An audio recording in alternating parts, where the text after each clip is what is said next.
project, and I'll be giving most of the presentation today. Let me start with a request to for everybody to mute their microphones so that we minimize the background noise. And then if you do have something to say, then unmute, and that'll be a signal to us that people want to speak up.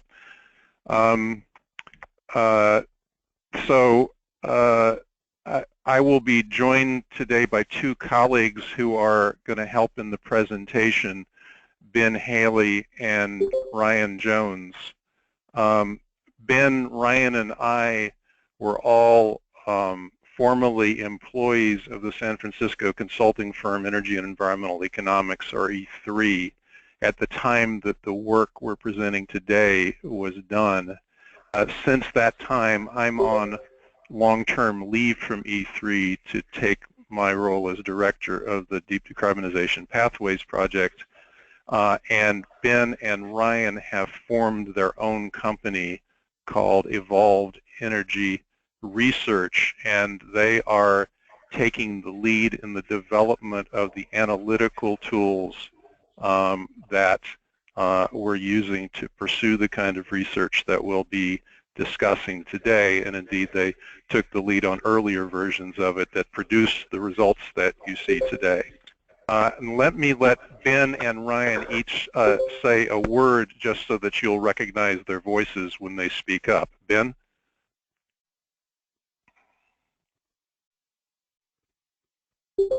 Sure. This is Ben Haley. And hi, this Ryan. is Ryan Jones. Great to be here.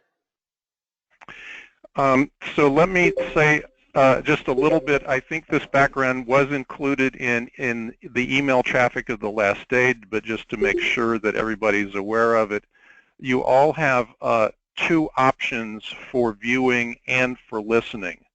So you can view the slide deck today and listen to the webinar via the webinar channel. You also have the option of directly downloading the slides and viewing those on your own computer, and you have the option of listening by phone. And as we progress the slides, I will announce the slide numbers so that people who are participating in that way can follow. In terms of options for question and answers, our goal is to get through a rather lengthy presentation in about 80 minutes and leave another 40 minutes for Q&A at the end, as John's email last night explained. Nonetheless, we do encourage you to raise questions as they come up, but not in oral form, since with about 30 people on the phone, I think that could quickly descend into chaos. So there are really sort of four avenues for addressing questions. The first is to use the chat feature on your webinar sidebar, which is the little word circle, and you can type in a question. And Ben will be looking at those questions and answering the ones that lend themselves to quick answers and highlighting the others for later discussion during the Q&A. The second method of sending questions is to send emails to the three of us who are leading the presentation, Jim, Ryan, and Ben, and this slide shows the email addresses. I think those email addresses are also on the email traffic previously. The third will be the Q&A at the end, and I think what we'll do is first take the written questions that have been not addressed earlier on and are queued up, and then assuming that we have time, then we can experiment with opening the floor for verbal communications. And then finally,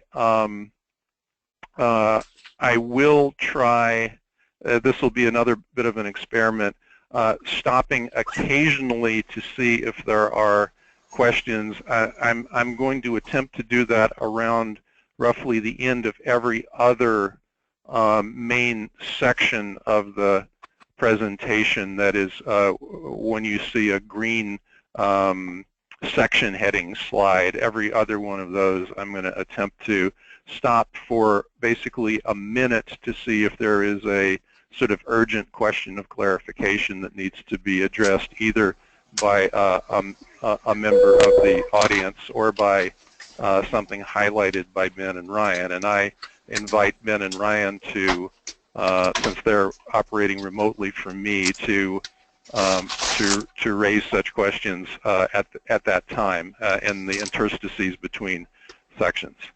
So the last point I'll make is that that this will be available as a recording for those either who haven't been in attendance or simply want a recording available as reference. Of course, the slides are already been made available to you via a Dropbox link that I sent out last night. And Ryan, can you tell us now how the recordings will be made available?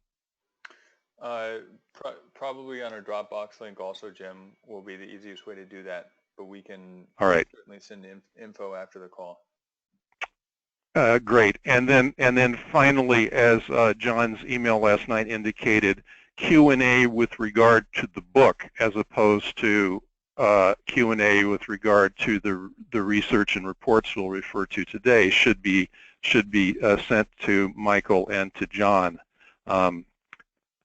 So with that, with no further ado, then let's go to slide 3. So here are the topics we're going to discuss today.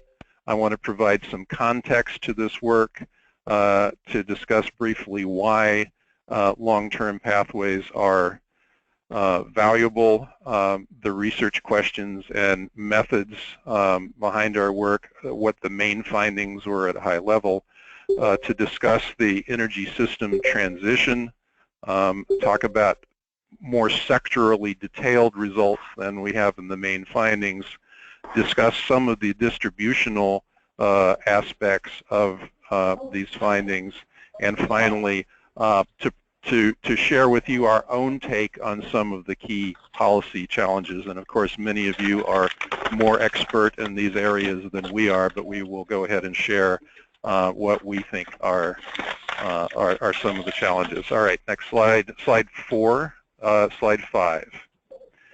So the initial sort of motivation for this work was to really, about 10 years ago, chart out the question of whether deep decarbonization consistent with limiting global warming to 2 degrees C or less is even possible.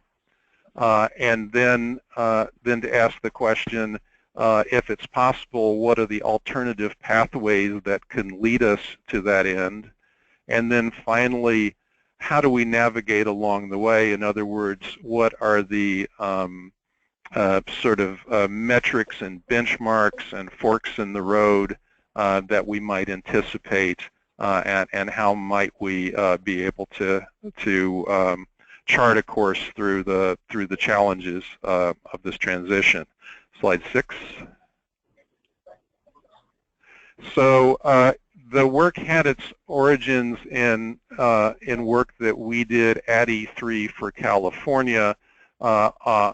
In 2008, we ended a cycle of work for the state agencies on the implementation of California's global warming law, AB 32, that looked at the different technical options for achieving the 2020 target for California, and what those would cost ratepayers and citizens in the state. And that became a basis of what's referred to as the California scoping plan, which is the main sort of policy document that guides the implementation of that law. At the end of that project, we started looking more seriously at the long-term state objective of 80% below 1990 levels by 2050, and that resulted in a paper that came out in Science in 2012 describing different options that California had for achieving this outcome. That in turn led to the attention of state officials with whom we were already working on shorter-term energy and climate goals. And at a meeting with the governor that I had, I'm standing to the left of Jerry Brown in that photo, he ordered his agencies to officially undertake a long-term study, and that study became the centerpiece of a multi-agency effort that ultimately was manifest in the governor's executive order from last year that announced a emissions reduction target of 40% below 1990 by the year 2030, on the way to the 80% by 2050. And so that filled in a key gap in that unknown terrain between the short term and the long term. Slide 7. One reason that I give this context in California is by way of saying that this work is informed a little bit by my own experience. I'm something of a hybrid, and I won't say too much more about myself, but I think this is relevant here. I took my PhD from UC Berkeley's Energy and Resources Group. My dissertation advisor was John Holdren, who's now the President's Science Advisor. I've been a professor. I've published in the academic literature, and my wife is the head of climate science at Lawrence Berkeley Lab. So I have one foot very firmly in academic energy and climate science. But the years of working in the regulatory utility energy business arena provided a somewhat different perspective on the problem. And I think what you'll see today is the result of that hybrid effort that basically looked at the state of the climate policy discussion as it was a few years ago and saw sort of very high-level scientific findings that essentially charted how many tons you need to reduce by in order to achieve a certain climate outcome, and that led to certain aspirational goals, and 80% by 2050 kind of reduction goal is an example of such an aspirational goal. But that the counting of tons needs to be complemented by the counting of things, the things being power plants and vehicles and industrial boilers and buildings, and the description of how those perform from the standpoint of emissions and so forth. And so I think that is what ended up informing the work that we're showing you here today. And one manifestation of that is the Deep Decarbonization Pathways Project, which was coordinated by the Sustainable Development Solutions Network, which is led by Jeffrey Sachs at Columbia University at the Earth Institute, and by IDRI, a counterpart academic think tank at Sciences Po in Paris. And the DDPP, that's the shorthand, project created bottom-up national blueprints for limiting global warming to 2 degrees C or less. The work was done by independent research teams from the 16 highest emitting countries, which constitute about 3/4 of global CO2 emissions, and those countries are listed on this slide. The effort involved was basically that transition from counting tons to counting things, and moving from incrementalism to a direct confrontation of the question of transformation, which is going to be required in order to mitigate emissions to the level that's necessary to keep from going way beyond a 2 degree C budget. And that led to, in last fall, 16 separate country reports that were built by these independent research teams, maintaining national sense of priorities in their analysis. In other words, the economic development, the social development priorities of those countries were incorporated into the the technical analysis on the emissions side. Next slide, slide 8. And I think one of the main achievements of the DDPP to date was the insertion into the Paris Agreement of Article 4, Paragraph 19. All parties should strive to formulate and communicate long-term low greenhouse gas emission development strategies. And a critical player in the creation of that is shown in the picture at the bottom right. On the front left, a woman with blonde hair and dark glasses. That's Laurence Toubiana. She's holding hands with Christiana Figueres, the head of the UNFCCC. But Laurence was, at the time of the beginning of the DDPP, the director of IDRI, and therefore, along with Jeff Sachs, was one of the co-founders of this effort. And she was pivotal in actually seeing this language included. Next slide. And on to slide 10. Now, why was Laurence and in fact several allies, including the governments of the United States, China, France, and so forth, all interested in seeing that there was a literal provision in the Paris Agreement that countries should undertake long-term strategies in addition to their shorter-term intended nationally defined contributions, INDCs, the Paris commitments that most of the news reports discussed at the time. And there are several basic reasons. One of them is that if you don't take the long-term perspective, as we discovered in our own work starting in California, that you can end up doing mitigation measures in the near term that are not consistent with deep decarbonization in the long term. That is to say, you could achieve the same emissions outcome in 2025 or 2030 in a variety of ways, some of which are consistent with ongoing deep emission reductions, and some of which are not so much so because they tend to create infrastructure commitments that would make it difficult to result in even deeper reductions ongoingly. Slide 11. Another reason that it's quite critical to take a long-term view is that it is possible and necessary to anticipate forks in the road. Here are two actual sort of observations based on our long-term pathways work in California that have become part of the sort of policy regulatory agenda. These are questions that are actually actively being pursued.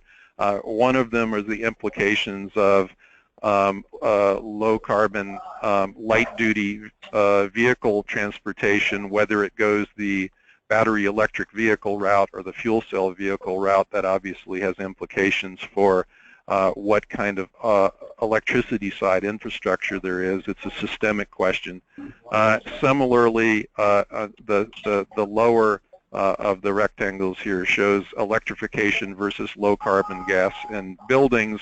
By taking the long view, you can discover that there is a choice that will eventually be faced in California between pursuing an electrification option in building and pursuing another one that would involve using low carbon decarbonized pipeline gas is the term of art that we use. And so I won't linger on these at this point, but just to say long-term low carbon planning helps you anticipate forks in the road, slide 12.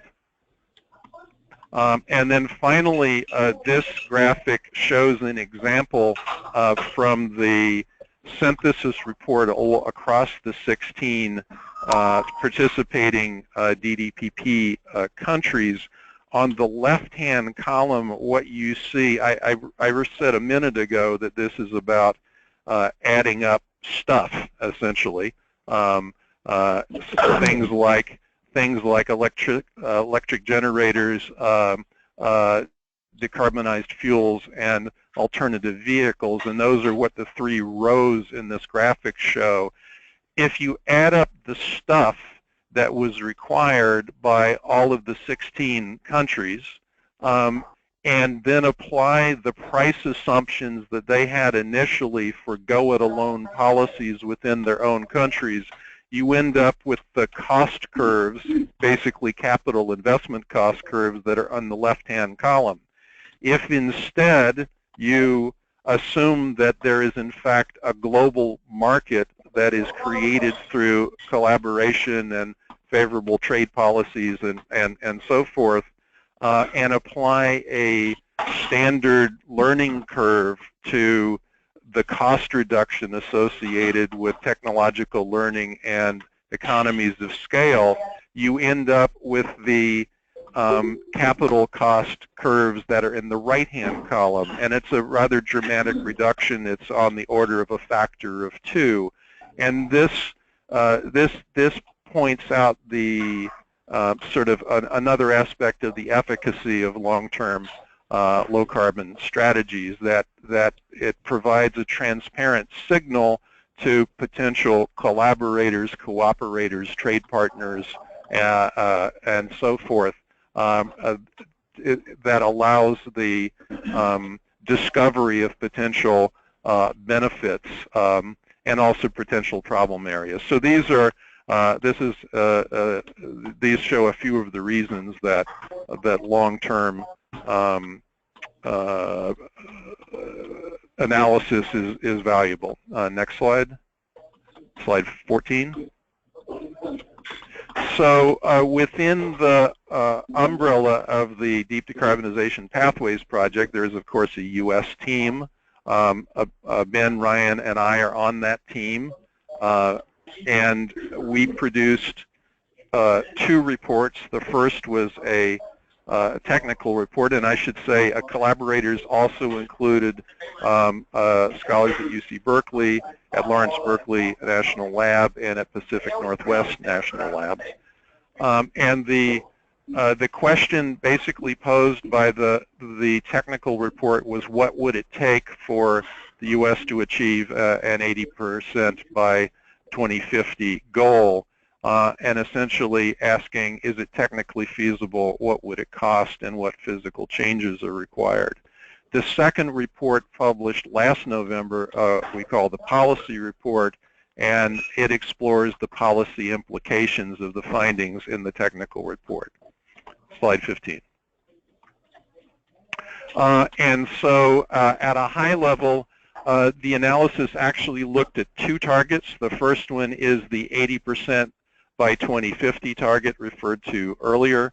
That's essentially the U.S. Copenhagen target, which was actually 83% below 2005. Those 2 targets are much of a muchness.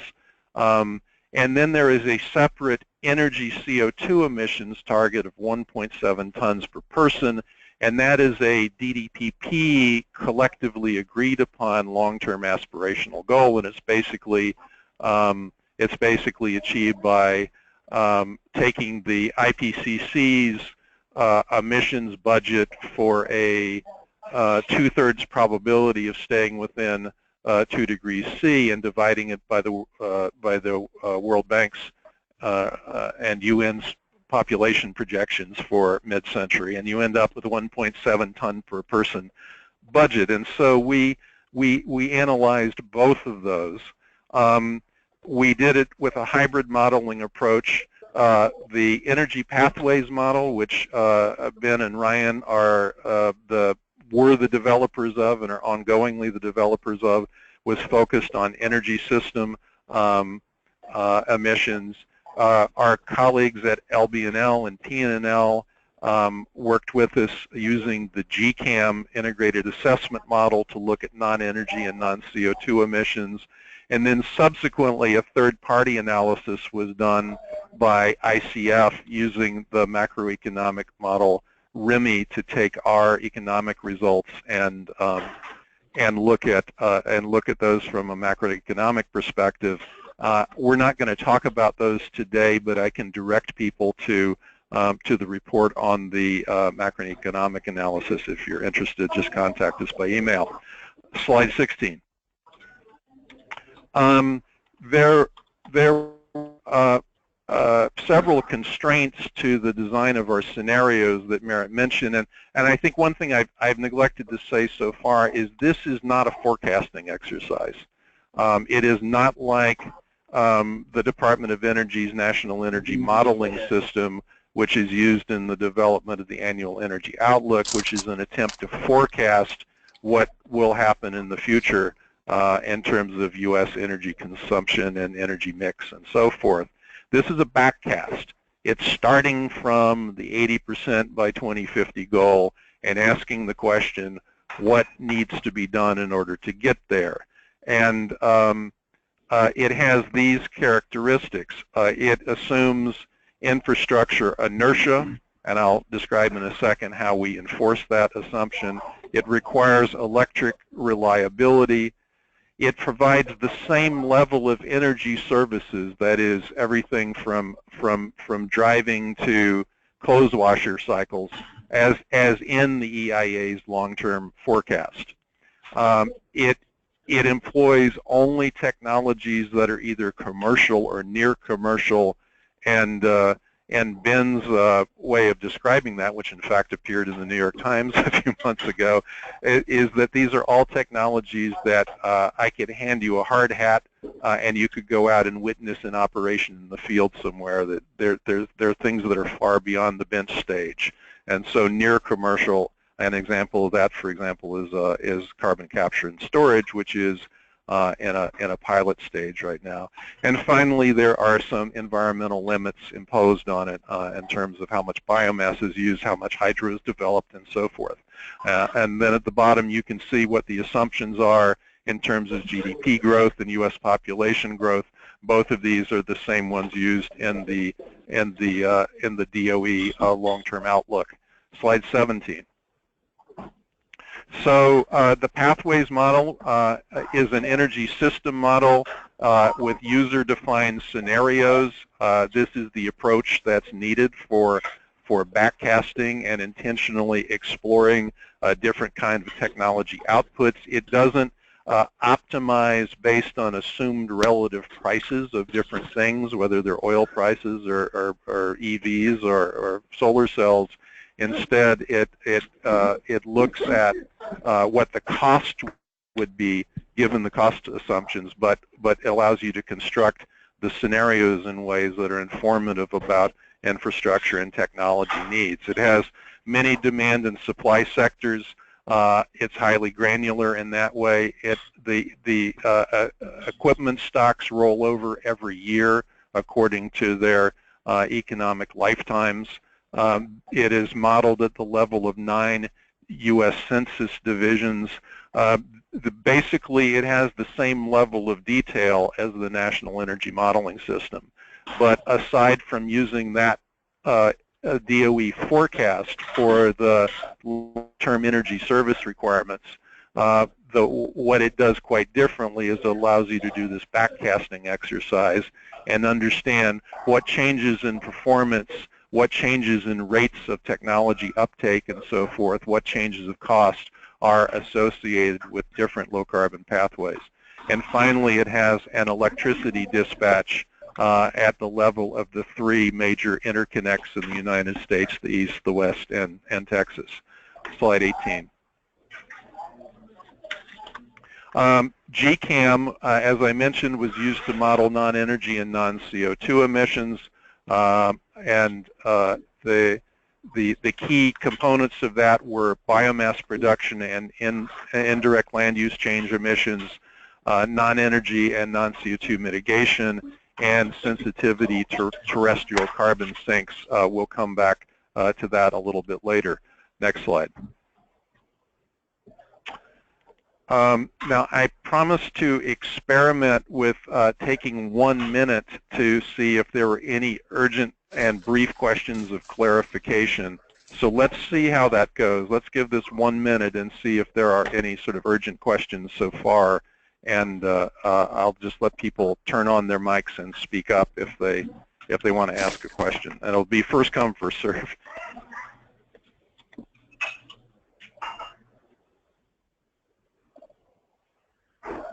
Okay, not hearing a question, then I think I will continue on.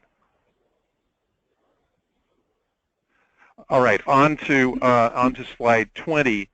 So the main finding of our work is that an 80% reduction below 1990 levels by 2050 is in fact achievable.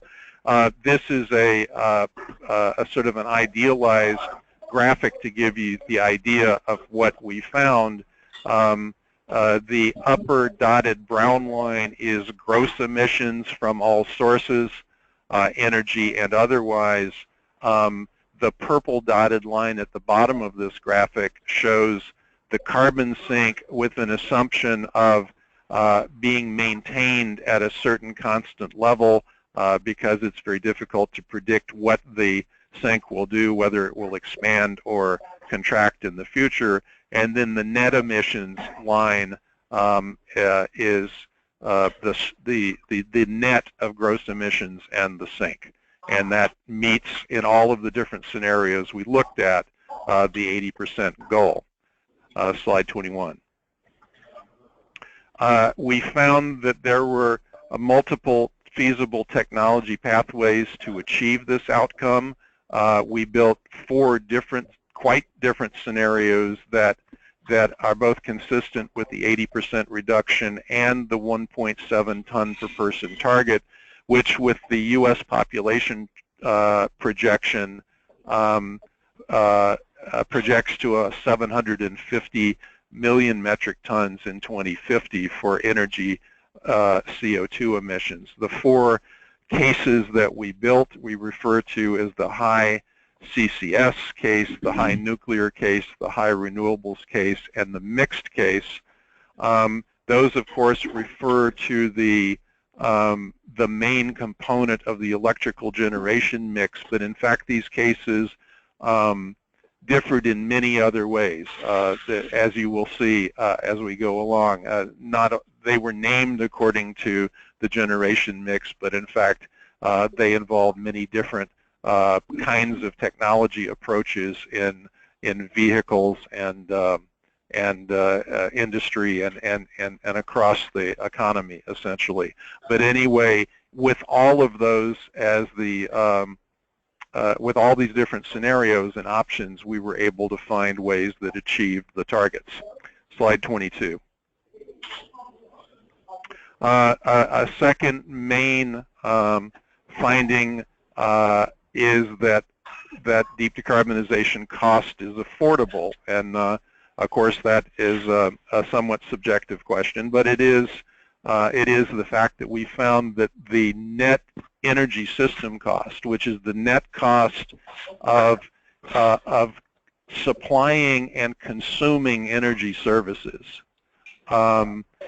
which is the net of what additionally is spent, for example, on low carbon technologies over sort of reference case, less efficient, more carbon intensive technologies, and also net of what's spent on fuel in the high carbon and low carbon cases. If you compare the low carbon cases to the reference cases, you end up with a net cost on the order of 0.8% of GDP with a wide uncertainty range. And this does not include any economic benefits of avoided pollution or climate damage. This is not a macroeconomic result. This is an energy systems result. Slide 23.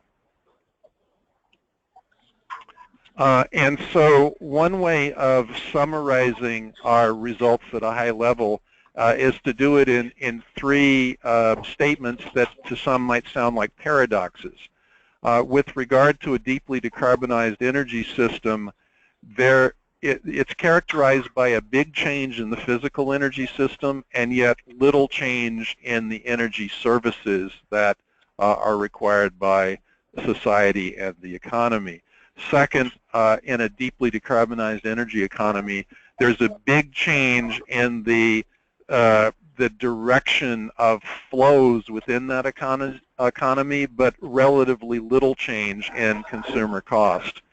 And third, in terms of the macroeconomic effects, that the cost of this transition seems small relative to GDP and yet has significant benefits for macroeconomy.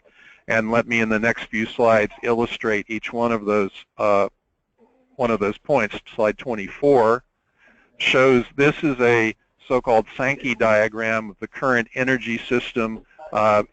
Many of you may be familiar. In case you're not, what you see on the left-hand side of the graphic is primary energy inputs to the economy. What you see on the right-hand side are the end uses, which are subsumed in these three uber categories of buildings, industry, and transportation.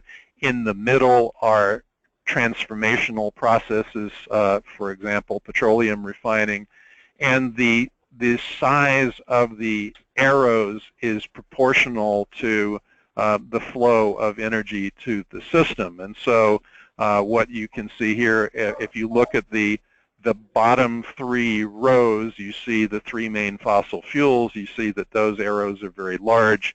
That's consistent with the kind of economy we have today. If you forward to slide 25, you see a very big change in what the energy system looks like in 2050. This is for one of our four scenarios, the mixed case. And what you can see is, if you look at the bottom left-hand rows again, there's much less fossil fuel flowing through the system. In this case, essentially no coal at all. There's still some gas, much of it going into electricity generation, a much smaller amount of petroleum. The other thing that's worth pointing out, Ryan, if you'd back up to 24 and then again to 25, look at the blue line, which is electricity. What you see there is that electricity has expanded by a factor of about 2. One more time, Ryan, back and forth. So you see the shrinking of fossil fuel inputs, you see the expansion of electricity, and you also see the expansion of the non-fossil energy sources. Slide 26. And so even though there is a very substantial change in the profile of the energy system, indeed a transformational change, the energy services relative to current are essentially identical. And as I said, these are basically what the U.S. Department of Energy's long-term forecasts suggest. Slide 27. Again, this is another way of showing the big change in energy economy in terms of cumulative net investment for each of the four deep decarbonization cases. The black lines are the net investment.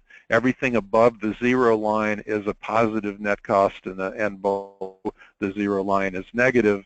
And the things that are negative are the foregone conventional vehicles, conventional power plants, and so forth. The above the line positive costs are the efficient and low carbon equipment and infrastructure. Slide 28. And in addition to the infrastructure costs, this shows cumulative net fossil fuel spending for the same four cases over time. And so we are talking about changes in flows in the energy economy of tens of trillions of dollars cumulatively out to 2050, and yet the net change is relatively small. Next slide. And as consumers experiencing it, this shows net household cost of $36 a month, where the net cost is essentially similar to that experienced in the economy as a whole. Householders are spending more on equipment costs. They're spending more on very low carbon electricity. They are saving on natural gas costs in the home. They're saving on gasoline costs, and it nets out to about $36 per person per month. This does not include the flow through of increased cost for industrial products, but only for household expenses. slide 30. And so as a percentage of GDP, in 2015, the U.S. spent about 7% of GDP on energy, mostly oil, and almost entirely fossil supplies. If you go out to 2050 and look at our deep decarbonization case, given the economic growth forecasts and so forth, even with deep decarbonization, the cost of energy as a percentage of GDP actually drops. Now, of course, that's a lot of crystal ball gazing, but it does show that if those sort of assumptions were to hold, this is not a deep decarbonization. This lens, at least, would not suggest a sort of impossible level of lift for society and for the economy. So it's a small net cost relative to GDP on the order of 1%, and then slide 31. Yet the implications for the macroeconomy are pretty significant. On the left-hand side of this graphic, you see a classic figure, this one from Kobitz, but it shows that the periods of U.S. recession, which are indicated by the gray vertical lines, have often been triggered by rapid rises in the cost of energy as a percentage of GDP, not just a steady cost level, but a rapid change, which is associated with oil price shocks. And while this is, I think, still a subject of scholarly discussion, the point that we want to make is whatever mechanism this might have for affecting the economy, if you look at the right-hand graphic, this shows for the deep decarbonization mixed case scenario that oil consumption in 2050 basically is at the level that it was in 1950, and of course the economy is much larger, and so oil consumption drops to something like 0.5% of GDP. That falls below the level, even with price volatility, that might double that sort of share of national consumption. That it falls well below historical thresholds of what's sufficient to trigger recessions in the United States, and so this could be a significant macroeconomic benefit. Next slide. And on to 33. So we're talking now about what the requirements of this transition are. And so this actually isn't a modeling result. It's just an illustrative diagram, but it's one that people seem to remember. This shows the average lifetimes of some of the most important energy-using and energy supply equipment, from electric lights down to buildings. And the point of this is that between now and mid-century, when we have these ambitious goals that the Paris Agreement refers to, there are actually relatively few opportunities, and in some cases maybe only one, in order to make changes in our energy supply and end-use infrastructure that are consistent with our long-term pathways. These are not questions that can be put off into far in the future. And referring back to my earlier slide on dead ends, this is exactly what the problem of dead ends is related to. What we found in the United States, and this is not true, I think, in China and some other countries where their infrastructure is much more recent on average than ours is. But in the United States, it's just a sort of it was a finding, not an expectation of our analysis, that early retirement of existing infrastructure in the United States is not required. You can replace everything on schedule with efficient and low-carbon technologies, but you have to do it in a timely fashion. You essentially can't miss an opportunity. If you do that, you will indeed end up either having to do early replacement or not meeting your emissions goals. Slide 34. Another finding of the U.S. work, and in fact of all 16 countries in the DDPP, is that there are 3 elements in all deep decarbonization approaches required in all cases that could be constructed by the different research teams. We call those the 3 pillars, and they are energy efficiency, the decarbonization of electricity, and end-use fuel switching, primarily to electric sources, meaning either directly using electricity or using electricity-derived fuels such as hydrogen. And so you can see some metrics on these showing the decrease in energy intensity of GDP, the reduction in emissions intensity of electricity by about 30-fold from current in the United States, and then the share of electricity and electric fuels from its current share up to over about half of total final energy consumption. And so it's an electrified economy with very low carbon electricity that's also very efficient. Slide 35. Now how those 3 pillars are achieved, now those are outcomes, of course, energy efficiency, decarbonized electricity, and switched fuels are outcomes. But how those are achieved, there's quite a bit of optionality. There are many different technological approaches, and our finding was that there are actually 5 key elements that will end up defining the nature of a low-carbon energy system.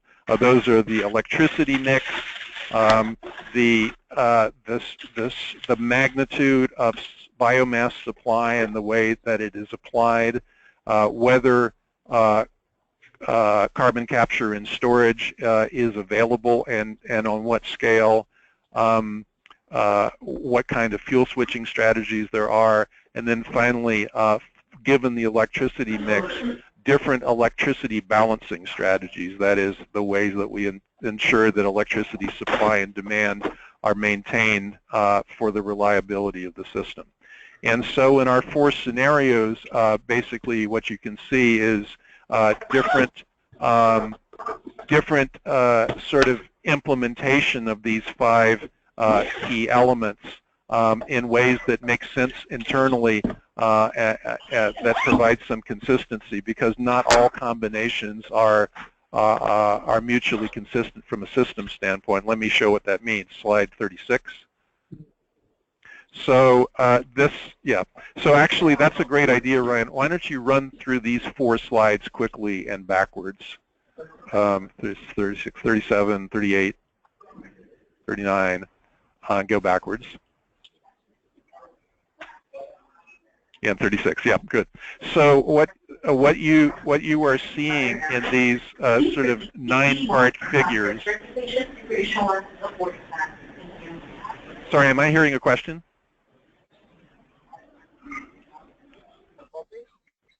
Just a reminder to mute yourself when you're not talking, asking a question. Ryan, I didn't hear that. I'm sorry.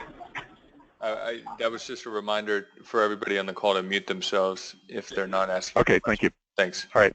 Okay, so I'll go on with slide 36. So what this illustrates is the strategy in the high CCS case. What you see are 3 columns related to liquid fuels, gas fuels, and electricity, and 3 rows. The top row is demand by sector, transport and industrial, and the middle row is the energy supply mix for each of the liquid, gas, and electric fuels. And then the bottom row, those black lines, are the emissions intensities of the supply in that column. Again, so the emission intensity on average of a gas fuel or electricity or whatever. And so this shows for the high CCS case, for example, if you look at the middle row of the right-hand column, so that's the electricity mix. What you see, and you can look at the legends there, is that as we get out toward mid-century, the light gray color, which is fossil with CCS, becomes the dominant single form of generation in the electricity supply, and fossil without CCS, which is the dark color on the very bottom, is greatly reduced to a minimal role in the long term.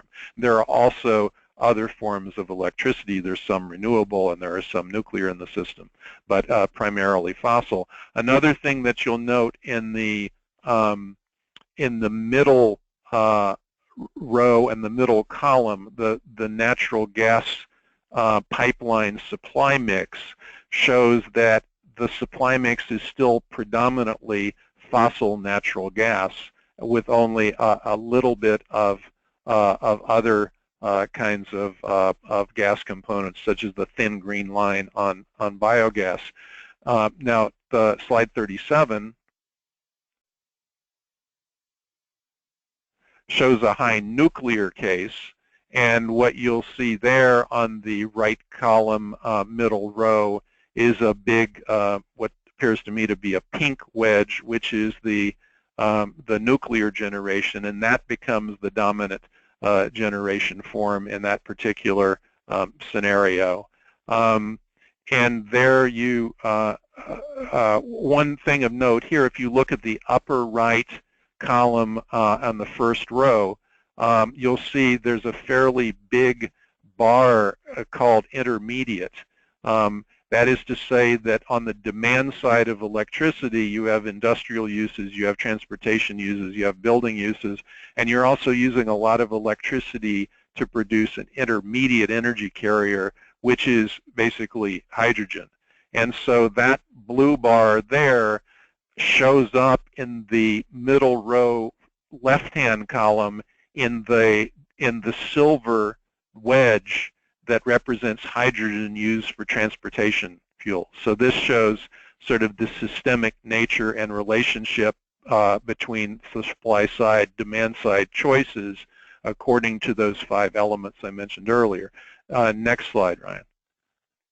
Slide 38 shows the high renewables case, and then you can see that electricity supply is dominated by the large blue wedge, which is wind, and also solar. That's something that probably in the new versions of the analysis that we expect to complete pretty soon, that proportionality between wind and solar may change, because even in the time since we did the analysis, the decrease in solar costs has somewhat changed that equation. Nonetheless, this is the scenario based on cost as we experienced them at the time. And then I want to point out in the middle row and middle column under gas fuels, what you see now is that the gas in the pipeline is dominated by non-fossil natural gas. The tan on the bottom is still fossil natural gas, but the green is biomass. And in fact, all the biomass resources in this particular scenario are dedicated to the production of biogas, which is put into the gas pipeline to make a lower carbon fuel. So also is hydrogen and synthetic natural gas, another product that's derived from electricity. And then on to slide 39. In this one, you see the mixed case, which has relatively equal proportions of the light gray, which is the fossil with CCS generation. This here I'm talking about the right-hand column, and the middle, again, the generation mix. You see fossil CCS, you see nuclear, and you see renewables. That actually the renewables are a somewhat larger share, but they're roughly similar shares. And you also see in the middle column, middle row, that this is also a pipeline gas supply mix that is highly dominated by biogas sources.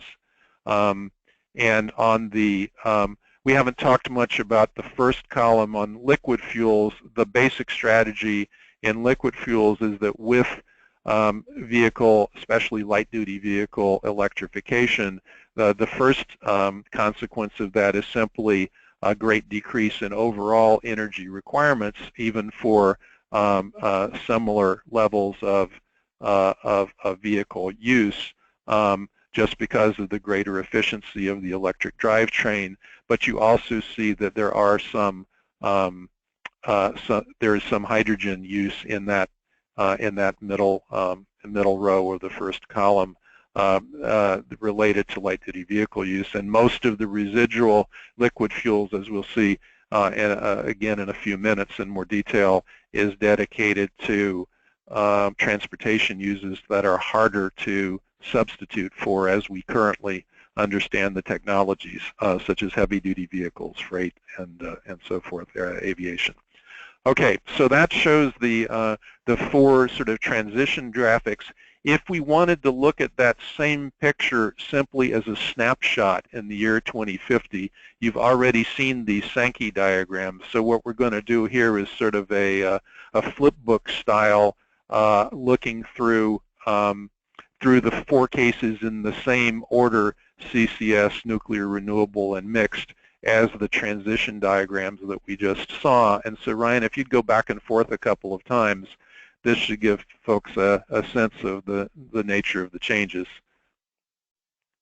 So mixed, renewable, nuclear, and CCS. And maybe one thing that you can see from this more clearly than from the previous figures is that this is the case that's the most similar to the current situation in terms of the continued use of fossil fuels. You see that big gray line for coal, which basically doesn't exist in any other scenarios that we have, and also significant amounts of natural gas in that.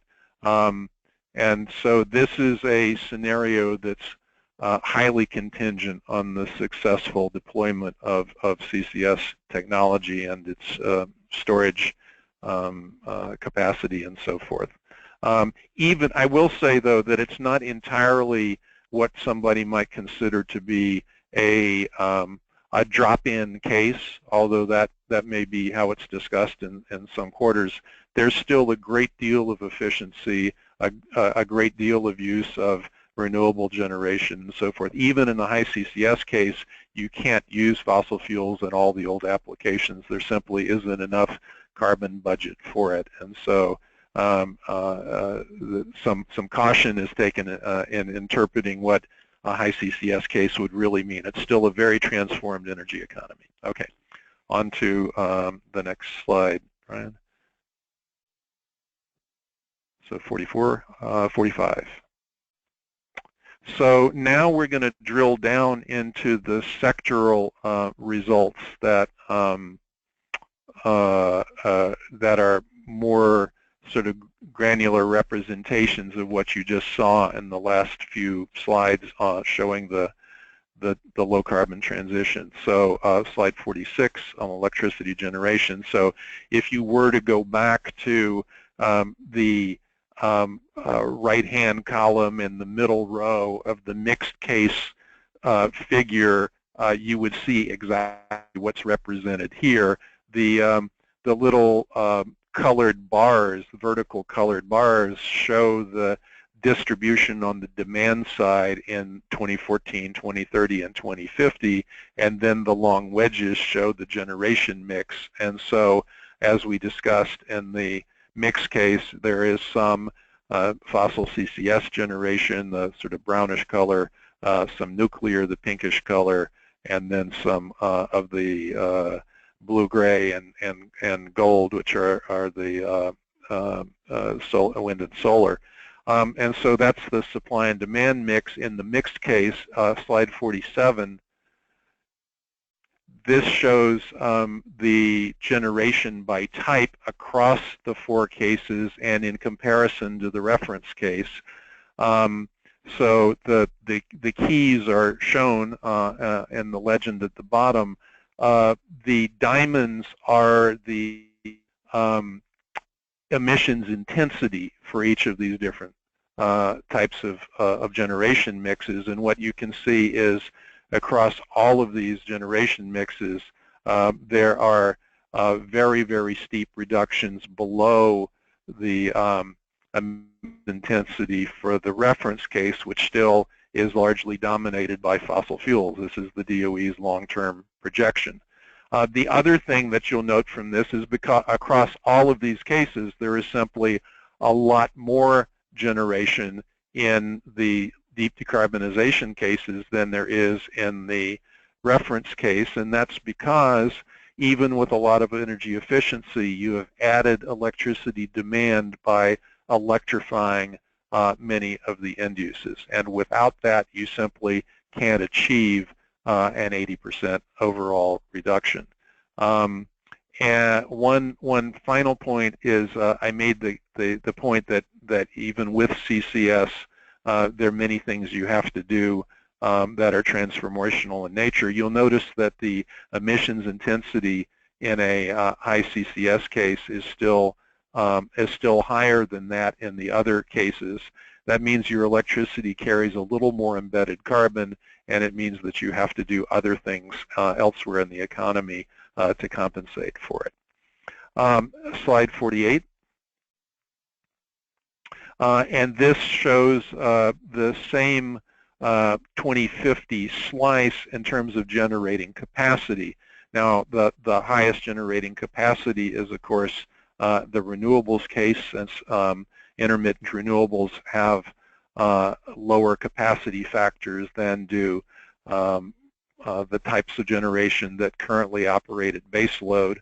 That does not necessarily mean anything in terms of the overall economics. It's really the cost of the electricity as produced, and indeed the system costs that it is a component of that really matter at the end of the day. But this does show you basically across all scenarios that you need substantially more, on average, about 2 times the generating capacity build out that you would have in the reference case.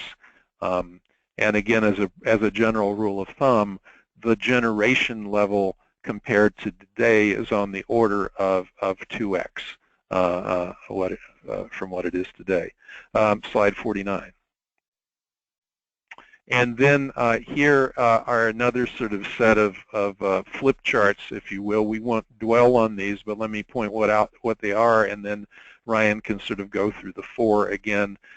They're just meant to illustrate a few things. So what you see is 3 groups of 4 bar charts representing the eastern interconnection, Texas, and the western interconnection for a particular case, the high CCS case.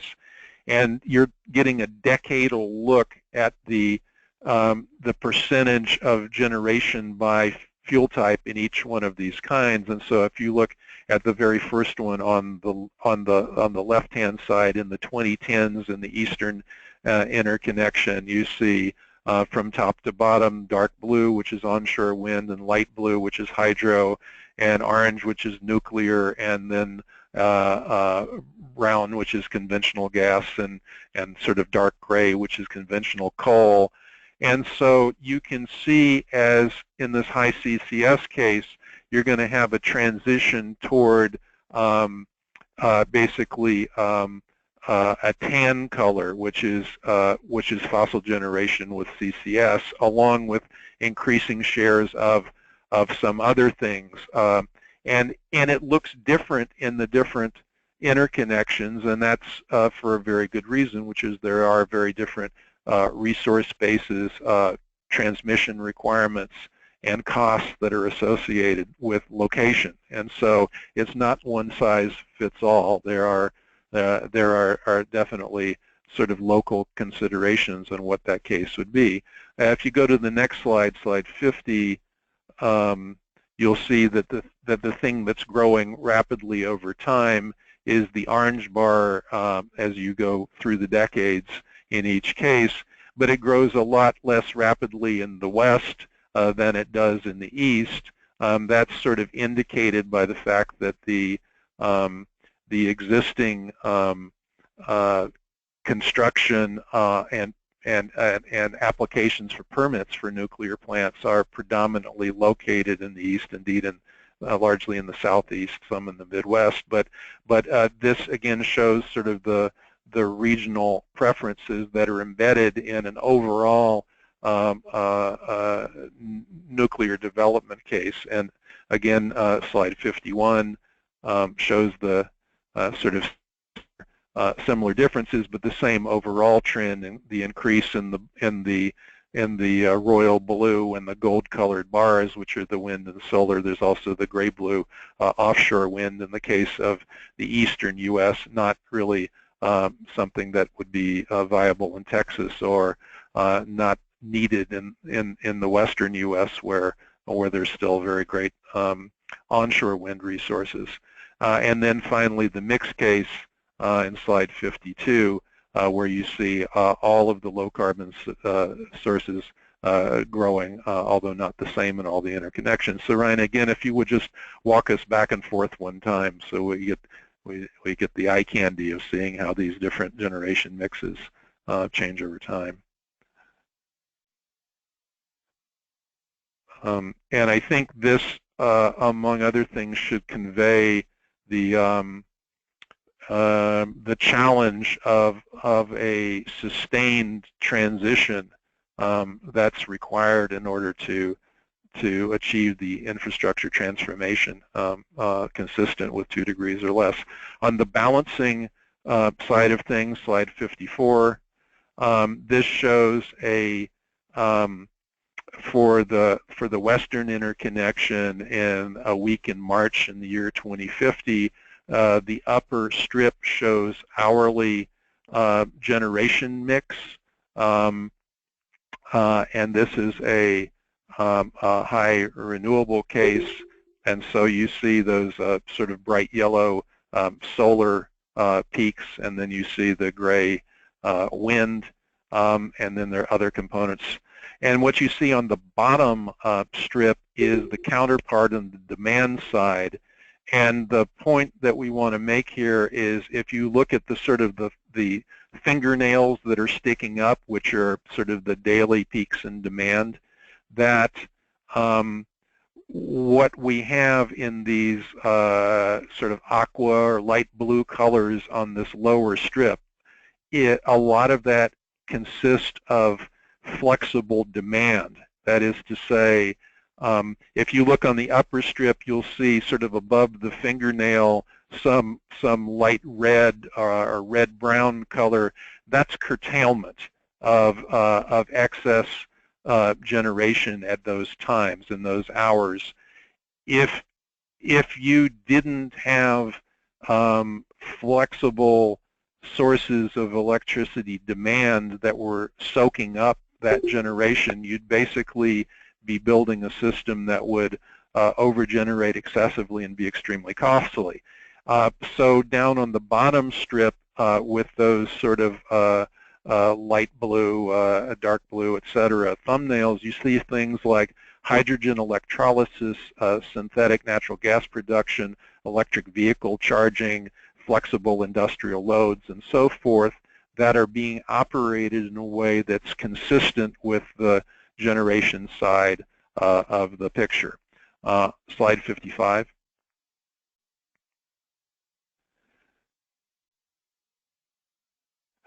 This actually shows the same week in 2050, 2030, 2015. It's a week in March. These are hourly generation profiles for each of the 4 low-carbon cases, plus the reference case based on the annual energy outlook, and it shows for 3 different time periods: 2015, 2030, 2050, in each of the 3 interconnects: Eastern, Texas, and Western. And so this is a sort of a very detailed hourly representation of those generation mixes that we showed earlier. And this is complemented by a picture on the demand side, slide 56,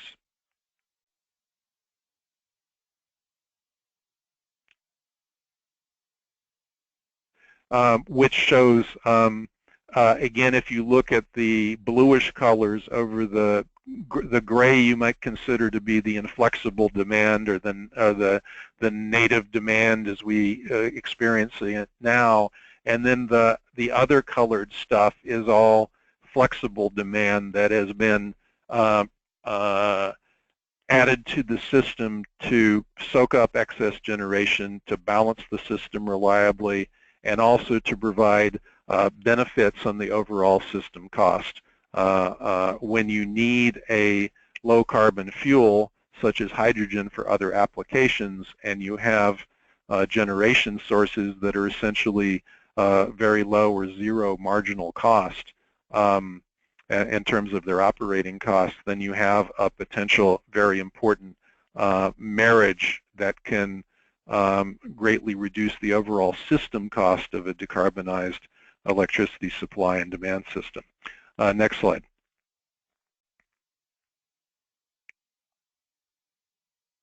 On the fuel side, slide 58, again, you would see this same transition if you went back to the figure with the 9 subfigures in them for the mixed case.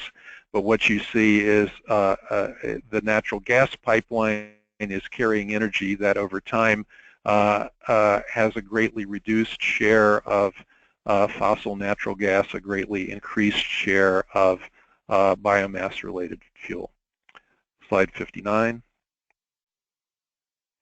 And then you see that there are very different strategies for the natural gas pipeline for the different cases. The reference case, of course, on the left-hand side, natural gas is natural gas, and that's what's in the long-term forecast of the DOE.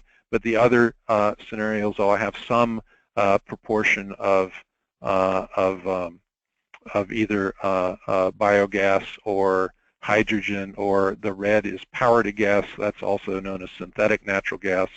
And one thing to note here is that the highest proportion in the low carbon cases is for the high CCS case, and you'll see that the diamond showing the emissions intensity is highest there. The reason for that is, in the high CCS case, it's assumed that larger industrial users, for example, will have the opportunity to capture the CO2 from their smokestacks, essentially, so that you can get away with using fossil gas and capture most of the effluent. Since the other cases don't assume industrial CCS, then you don't have that option, and if you're going to use gas fuels, then you need to decarbonize it mostly or completely. Slide 60. And this shows a similar diagram for liquid fuel supply and demand in the mixed case, where first of all you see the effects of electrification and efficiency increases in the overall reduction of liquid fuel demand, and which is still dominated by transportation, but you also see the increased share of non-fossil components. Slide 61. This again shows different scenarios that are possible and consistent with the different overall designs of the system in the different cases. You can see that in the mixed and high renewables cases, there's still the diamonds are showing still a high emissions intensity per unit of energy. However, you have greatly reduced the overall amount of that energy that's needed. Slide 62.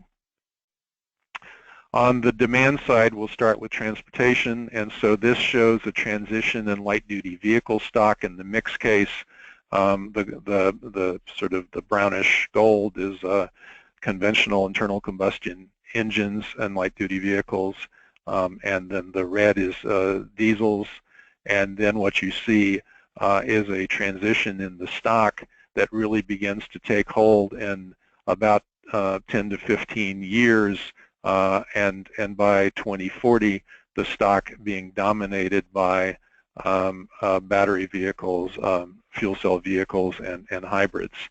Slide 64. And then these are the different strategies in the LDV case. What all of them have in common, if you look at the right-hand scale, all of them have fleet average fuel economies that are equivalent to over 100 miles per gallon relative to the reference case, which is only at about 40 miles per gallon, but it's achieved through different strategies, greater or lesser amounts of electrification or fuel cells. Slide 65. And this illustration shows how this transition actually works through, how you can sort of conceive of the sort of the counting things to counting tons aspect, if you will. If you look at the topmost row, it shows the demand over time. That's vehicle miles traveled, and so that's from the annual energy outlook. It shows it's increasing sort of with population over time. The second row shows the new vehicle stock. You see that even in the 20s, in order to achieve this scenario, we would actually have to have a transition of the stock that was really starting to happen in that time frame.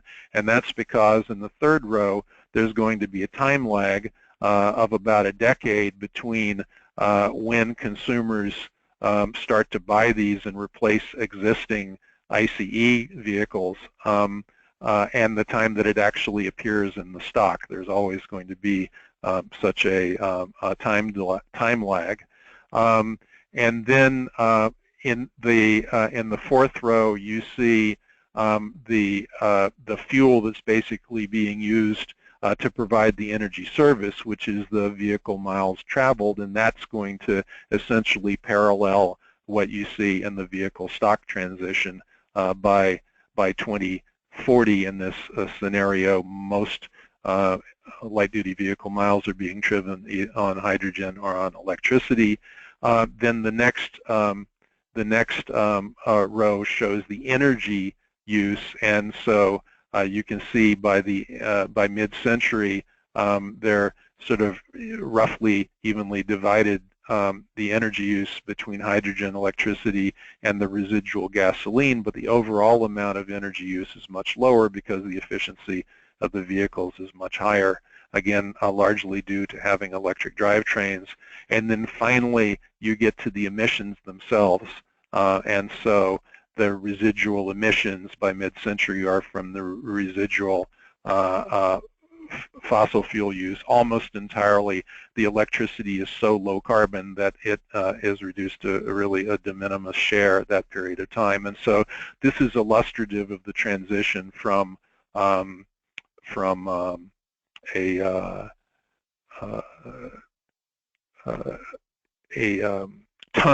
counting tons perspective to a counting things perspective. In fact, it works backwards, but this is an illustration of what I meant by that.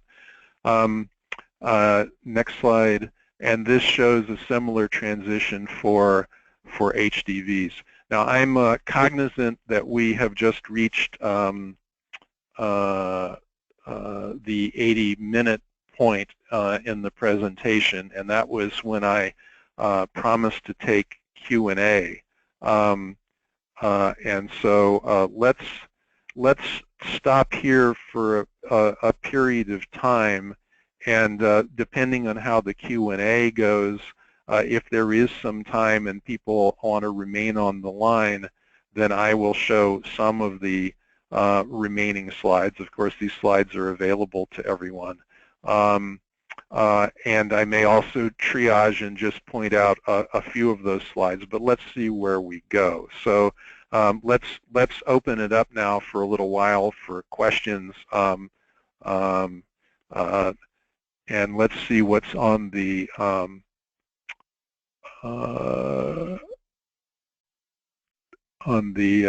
sort of the agenda here for resolution. Ben, you've been following questions that people have raised. Is there anything that you would like to comment on so far?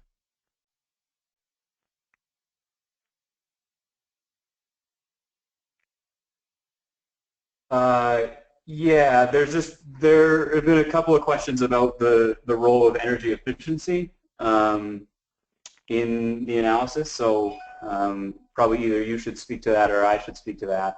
Why don't you, Ben? Sure. We've probably focused a lot on the supply side because that's the source of a lot of the differences between our cases. But energy efficiency is employed very significantly in buildings, in industry, and as Jim was just illustrating in transportation. So we grow the economy significantly. Our energy service demands continue apace. Our population goes up to 440 million, and we still reduce final energy use in the economy. So that's we are employing significant amounts of energy efficiency, whether that's light bulbs, whether that's heat pump water heaters, what have you. That is being deployed, even if we haven't paid quite as much attention to it in this presentation. Yeah, Ryan, could you go to the slide sorter view? And then move down to somewhere in the 60s under the buildings end use. Yeah, and yeah, up a little bit. So let's look at slide 72. So this shows three key metrics for residential energy intensity, which is the amount of energy per, here the metric is amount of energy per square foot for providing the service. And so what you can see is the current state, the 2014 energy intensity, and then in the low carbon case, in 2050 what it is. And so this basically is a measure of the technological energy efficiency improvement in the infrastructure. And so what you see in terms of space heating, the grayed out or silvered out, anyway, the sort of the ghost bar is the reduction relative to the current level. And so you can see that these services are being provided for these critical residential uses, space heating, water heating, and lighting, the intensity reduction is on the order of 3 or 4 relative to current. And that there are particular things that you can point to, and I'll take this opportunity to say that the electrification also has energy efficiency benefits due to the thermodynamics in certain critical applications related to our energy economy. That is that electric motors are more efficient than internal combustion engines, and electric heat pumps for both water and space heating are substantially more efficient than their fossil counterparts. And so a considerable part of this efficiency improvement that you see for the space and water heating is from the transition from a fossil-dominated system to an electric-dominated system. And then in the case of lighting, what you're seeing essentially is the dominance of LED bulbs. And if you went to slide 74, then you would see a very similar thing in the commercial sector. So, okay, Ben, back to you. Are there other questions that we should address?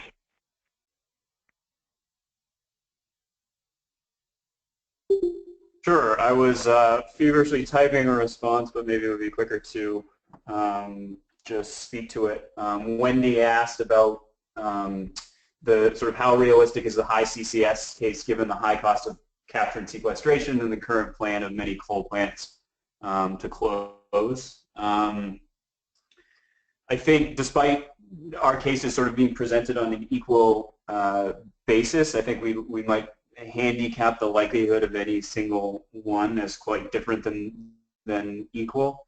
I think the sort of commercial development of CCS is obviously a significant hindrance in the high CCS case.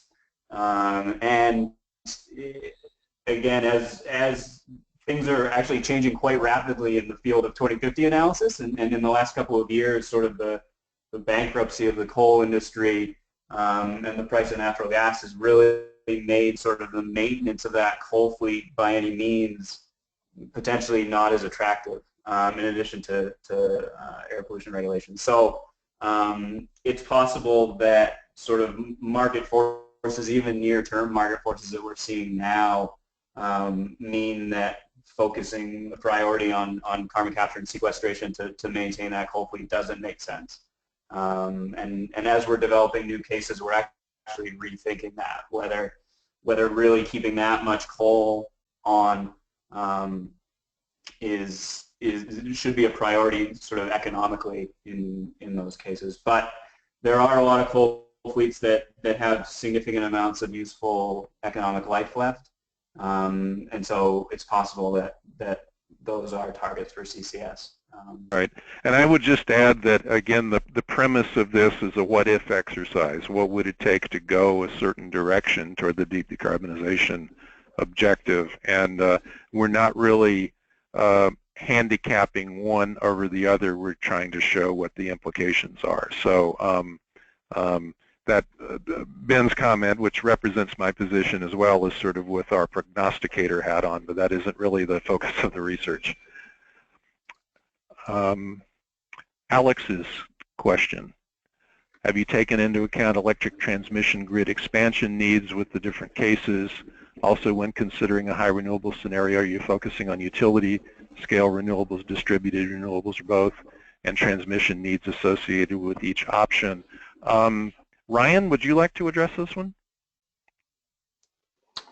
Sure, Jim. So I guess in answer to the first part, yes, we do have kind of values built into these cases to reflect transmission needs associated with in particular high renewables, which often are generated far from the location of consumption.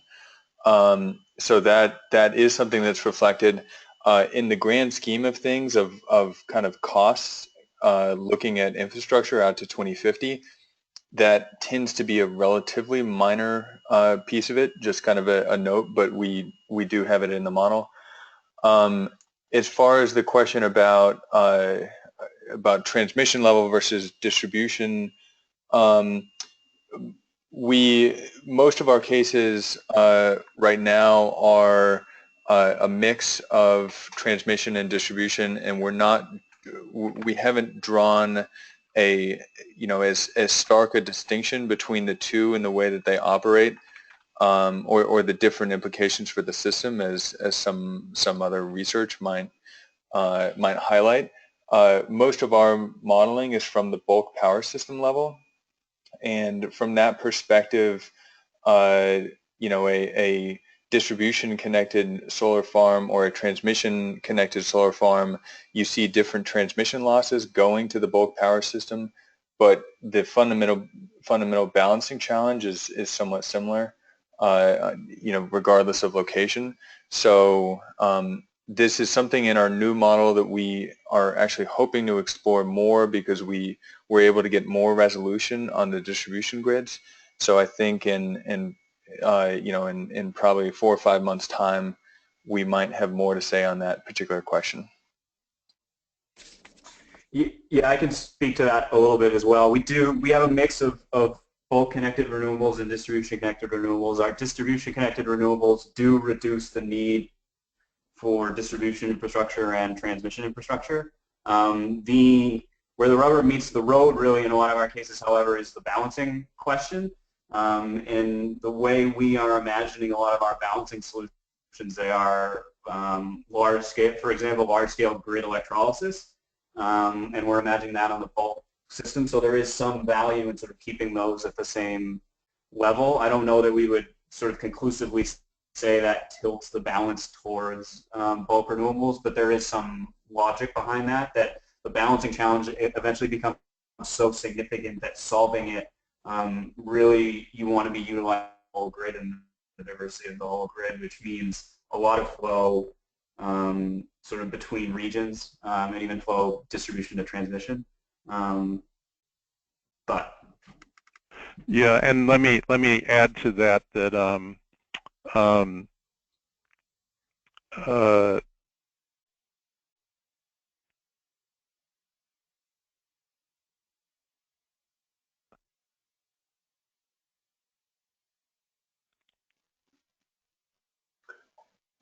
Jimmy, sorry. Jimmy, you still there?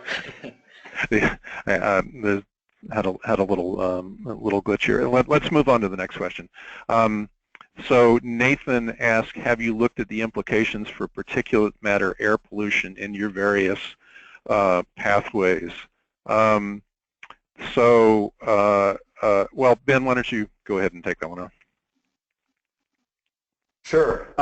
So interestingly, the origins of this model actually came out of California, and it came out of Southern California, and it came from Southern California Gas Company, and they were interested in sort of the particulate emissions implications of some of these pathways. And so that was actually the origin of the model. As we've expanded to the U.S., we haven't leveraged that capability just because particulate pollution is such a local issue. Sort of back of the envelope and instinctually, particulate pollutants go down incredibly. Not obviously very different in different scenarios, and it may be one of the reasons why the CCS case is actually significantly less attractive. Is that if you have so much more just combustion, pure combustion, and so you have a lot more coal combustion. Our primary heavy-duty vehicle fuel remains diesel, and so from a particular perspective, that's suboptimal, to say the least. And so there are significant differences between cases. Our new model, we've actually built that capability in to sort of locate some of those sources of particulate pollution and calculate that endogenously.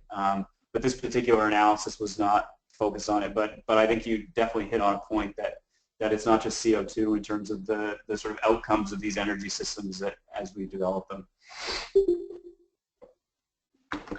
So we've got another question here from Lee asking, do these scenarios suggest the need for time-limited permits for new gas-fired electricity generation so that natural gas is not locked in for 30 or 40 years? Ben, Jim, you want to address that? Yeah, I can speak to that. So the framework that we have is that if you build it, you have to pay for it. So even if really what it comes down to is it becomes a capacity utilization problem. So as you could build a gas plant in 2020 and you're anticipating running it at maybe a 60% cap factor, as you bring renewables onto the system, that cap factor goes down, down, down. It's changing basically the role on the system. So what that unloaded gas capacity ends up actually doing in the long term is providing backup to those renewable resources. That's not free. We have to pay for that, but that is incorporated into the scenarios. So really, it's a transition within sort of the utilization of that fleet. And you are correct that you need to sort of think about the longer term implications for that, because building a coal plant, maybe you can run it a lot right now, but it doesn't have the same utility in a high renewable scenario. We can't sort of turn it on and put drop of a hat. Ramp it quite the same way we can ramp gas. So it becomes a capacity utilization problem from a financial perspective, but we are accounting for that. Yeah, and so I would just add that some people have raised this question with regard to the Clean Power Plan and the prospect of a coal to gas transition in the U.S. generation fleet, and they've asked the question, is that a dead end? And the answer is not necessarily, but it could be. And the way that it could be is if there is simply replacement of coal with gas, and there's not a complementary and parallel build-out of truly low-carbon sources like renewables, nuclear, or CCS. If there is a parallel build-out, then gas plays this declining role over time as the carbon budget binds, and it has to play a different sort of economic role, which probably means a change in wholesale market rules that would allow it to the gas generation to recoup its cost on the basis of the capacity or reliability that it provides, or the flexibility. So it is possible to have more gas generation in a low carbon system, as Ben says, if you just don't run it very often, and you can definitely account for that in this kind of analysis. Blake writes, I'm curious about the biomass projections being so low for the electricity sector. Is that because of concern over short-term carbon emissions, even if it becomes carbon neutral in the future? I'm thinking of electricity plants in England replacing coal-fired boilers with wood pellets from southern forest. I'm going to give sort of a high-level response and let Ben respond, I think, in a little more detail. But the overall, once you accept the idea that biomass is a limited resource, then you have to ask how is that best allocated. Of course, in the real world there will probably be some economic allocation. It's hard to predict what that will be in the transition to a low-carbon system. It probably, the markets and the prices probably will look very different from the way they do now, with most of the allocations basically being to ethanol. What we found from a carbon reduction perspective is that biomass is an extremely precious resource, and you have a harder time meeting the carbon targets if you use biomass in some of the applications that are conventionally thought to be the likely ones, and those two things are electricity generation and light-duty vehicles. That is not where we apply biomass, with the exception of small amounts of biogas from waste facilities that are located near power plants and so forth. But in general, we apply the precious biomass resource either to substitutes for diesel and jet fuels, or for use in industrial applications with difficult substitution patterns and so forth. Ben, you want to add to that? Yeah, just the logic of the system is one of substitution. You have a limited number of decarbonized primary energy sources. You have the highest number of decarbonized energy sources in terms of producing electricity directly, and so the logic is that those sectors that are difficult to electrify are really the place you need to allocate biomass to. And so that is why we don't burn biomass in power plants, is because we can build wind turbines or we can build solar plants. And then on the difficult sort of end uses to electrify, we can apply that biomass. So that's the inherent logic of that choice. Yeah, and similarly in transportation, we have a better choice in electric vehicles or in fuel cell vehicles. We don't need to use our sort of valuable biomass resource for those. We have other alternatives.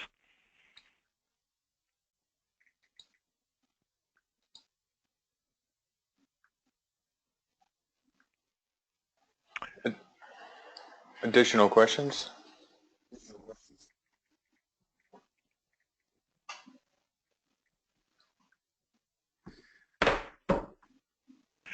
If there's no additional questions for now, I think as long as we have an audience and 20 minutes remaining, I think I'll go ahead with the slides. Ryan, could you go to slide sort of view?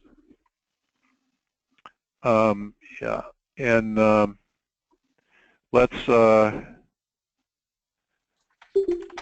I want to make sure that we get to the sort of the final set of results on policy challenges, and then we can come back to some of the more detailed results if we have time. So slide 95. This is our sort of view on what is needed from policymakers given the findings of our report. And so please take this with a grain of salt, but this is our perspective.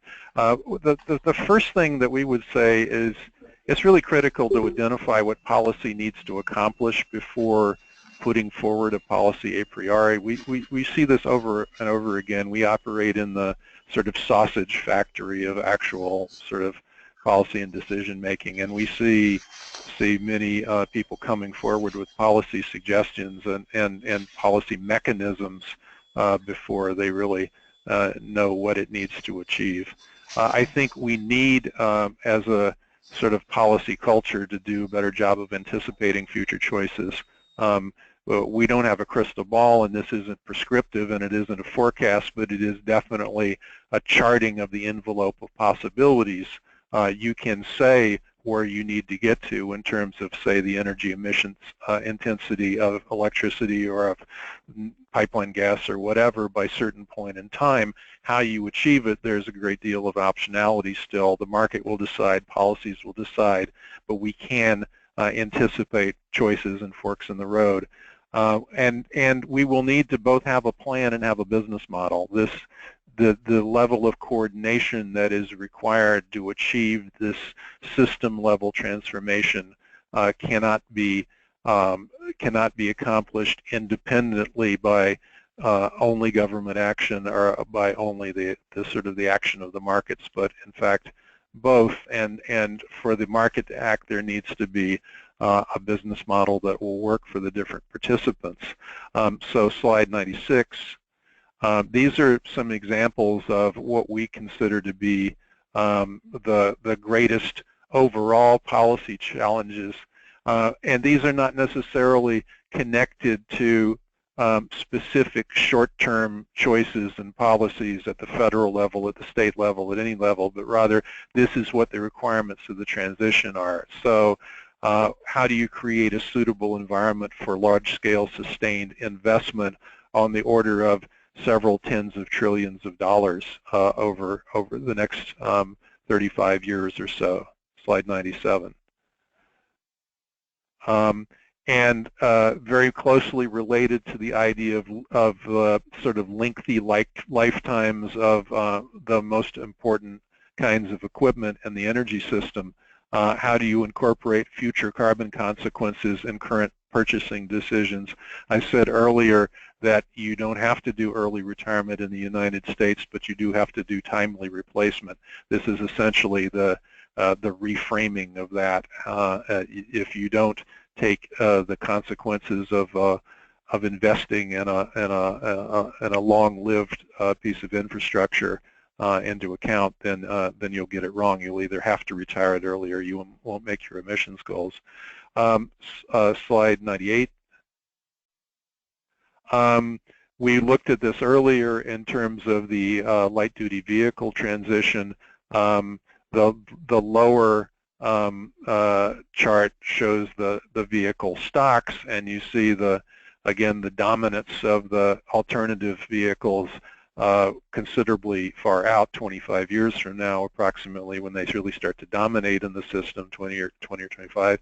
But much earlier you need to see a sort of rapid consumer adoption. We don't live in a country where that can be achieved entirely by fiat, and therefore there needs to be some kind of plan for how the market will make this transition, and what sort of policies plus market development strategies are needed to get the bulk of new car sales by 2030, which is much closer on the horizon, be these alternative vehicles. Slide 99. How to coordinate across sectors where the institutions don't now exist. This is a sort of a direct result of our California work. I alluded to this earlier as a fork in the road, but the transportation sector vehicle manufacturers, the government agencies that control transportation and so forth, really don't have a lot of sort of either market or regulatory connections to the electricity sector. And yet we're coming to this fork in the road where, first of all, no matter what happens, electricity generation will have to increase because many things will have to be electrified. But you have an option for the light-duty vehicle fleet of either using fuel cells or battery electric vehicles. If it is fuel cells, then a substantial amount of flexible grid hydrolysis, in the case of California, about 9,000 megawatts is required, and hydrogen fueling stations. Whereas if there are no, if there's not much in the way of uptake of fuel cell vehicles and you're focusing on battery electric vehicles, then there is a much higher electric vehicle charging load, and substantial new energy storage is required, and you're not building electrolysis and hydrogen fueling stations. Those are both sort of outcomes that are dependent on long-term investments and planning. And so a question for people thinking through the policy horizons is how you go about creating coordination mechanisms across sectors where it don't now exist. Slide 100. Again, we referred to this earlier, showing the electricity and supply and demand sides out in 2050, and I alluded to the requirement both sort of for reliability and for overall economics of having a lot of flexible demand, such as hydrogen generation, vehicle charging, industrial demand, and so forth on the electricity system.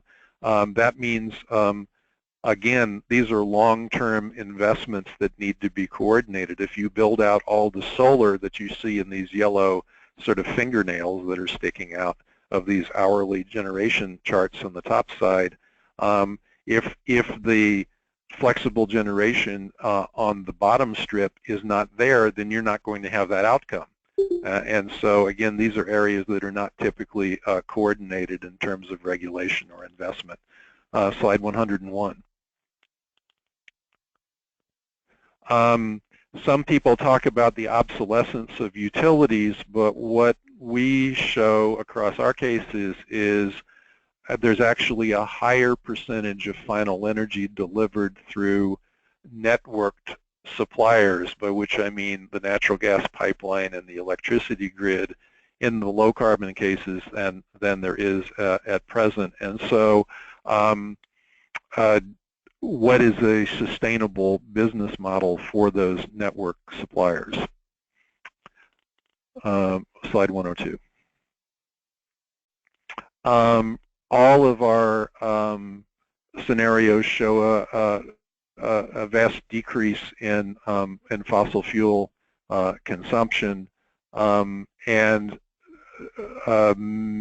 tax revenues that are derived from that consumption are going to go into a substantial decline. And so some governments have actually already responded to that. There have been some cases where there's been reluctance to promote electric vehicles because of the loss in different kinds of highway revenues. And so this is maybe even a short-term issue. It's certainly a long-term issue. Slide 103. This is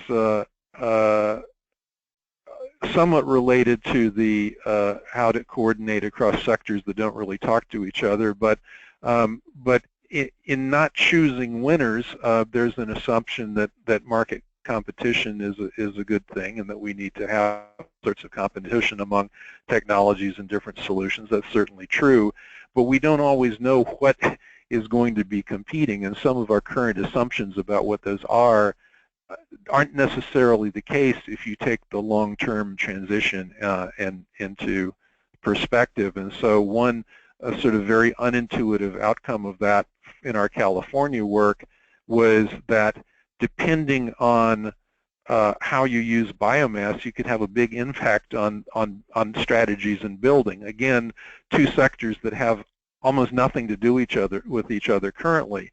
But if you end up using biomass for, say, diesel for heavy-duty vehicles, then you have no choice in buildings to replace combustion emissions than to heavily electrify it. It is possible, however, if you use the biomass in a gasified form and put it into the pipeline, that a combination of very high building energy efficiency and this lower carbon gas could get you where you need to go with building emissions. But right now, it's hard to imagine how these technologies actually compete, how you get market discovery when they operate in such different domains. Slide 104. And then we alluded to this a little bit a while back, but there are some market design challenges for low-carbon electricity systems. I think this is fascinating. Some of these are beginning to be glimpsed in current actions that are taken sort of at the FERC level and also at the state level and with the RTOs. But these are the characteristics of a low-carbon electricity system. Variable costs are at or near zero. And so since the cost in the electricity system are not related to fuel in a substantial way, how do you allocate fixed costs, which are the real cost of the system, on a time-dependent basis in an economically rational way? Secondly, meeting net load, that is the net of the load and the inflexible resources such as wind and solar, inflexible in the sense that you don't know when they're coming or going. That net load is now the new operating reality. And so how do you reflect the equivalent value of supply and demand side resources in meeting that net load? A term that we've used is symmetrical market design. We definitely don't have a symmetrical market design right now in electricity. We have a paradigm where even with some demand response, you basically supply a more or less inflexible demand. And that is not the way it is in that 2050 strip of supply and demand figures where you see very, very large penetrations of flexible demand. And the market has to reflect that for that to work. And then I alluded to this earlier, that supply and demand side procurement are closely linked. How would you send the signal to potential demand side developers? For example, to avoid the premature building of integration solutions such as storage. This was sort of implicit in what Ben and Ryan were saying earlier about balancing. That is, in a lot of the current discourse, there's an assumption that the main avenue toward balancing in a highly renewable system in the future will be storage. Well, storage is one of the solutions, but it is probably not the principal one from our standpoint. And also, storage, depending on the kind, if we're talking about battery storage in particular, has a very particular sort of technology characteristic that has a limited utility in terms of the amount of renewable penetration there is in the system. That is, if it's hourly to daily, then it can have a role. If it becomes something where the imbalance between supply and demand is many days or even weeks, you need some other kind of solution. And so balancing actually has a much larger envelope of possibilities. And so that procurement needs to be linked. And really what we'd suggest is that high net load factor as opposed to traditional load factor could become the new asset utilization paradigm for investors in there. So those are some of the policy questions that we see at sort of the macro scale, if you will. And I guess the thought is that these do need to be considered, just like the sort of the technology options need to be considered in terms of the long run investment decisions and so forth. These policy considerations should at least be thought about when looking at shorter term policies, whether it's the renewable fuel standard or the CAFE standards or RPS or Clean Power Plan or whatever. Okay, so we're very close to the end of our 2-hour time slot. We've got about 4 minutes left. Would anybody else like to raise a question? Jim, we've got one question here from Uma asking, does this work incorporate energy storage as near commercial, quote unquote, in electricity cases for renewable energy along the lines of CCS element for fossil energy? Why don't we let Ben handle that one?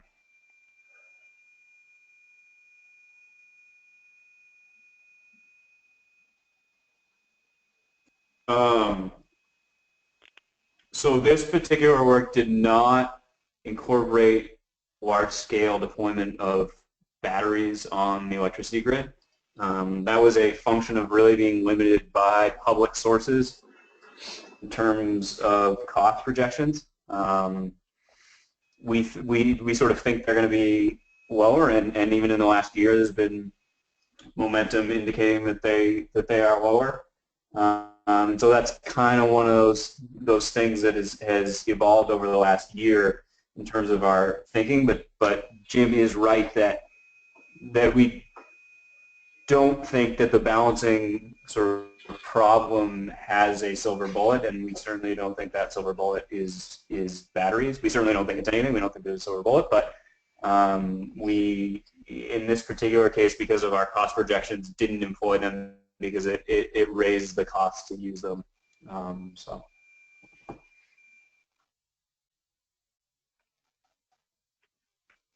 Good. Are there any other questions?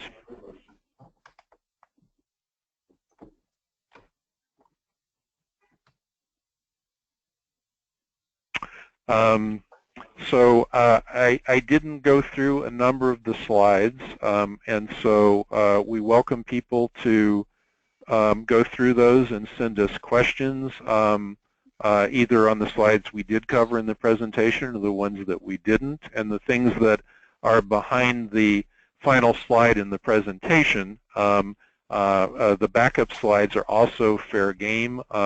I would point out there's a small section in the backup slides on related areas of research that have sort of taken our pathways research as a basis. For example, questions about the siting of renewable energy facilities. I think those are probably of interest to some of you working in certain areas in your chapters, and so you might want to take a look at those. But anyway, for Ryan and for Ben and myself, we appreciate your time, and we hope this has been helpful. And I, at least, will be in New York for the authors meeting kickoff, and I look forward to meeting many of you there, and possibly one or more of my colleagues will join me as well. But anyway, thanks again, and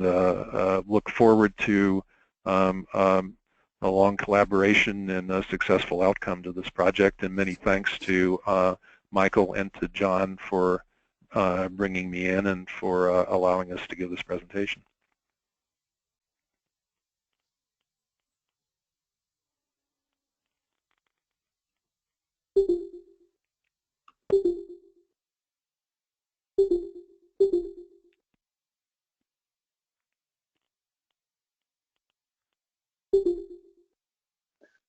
Great, thanks, Jim. You're welcome, Ryan. Thank you very much. We will shut down the presentation. Take care, everyone. Bye-bye.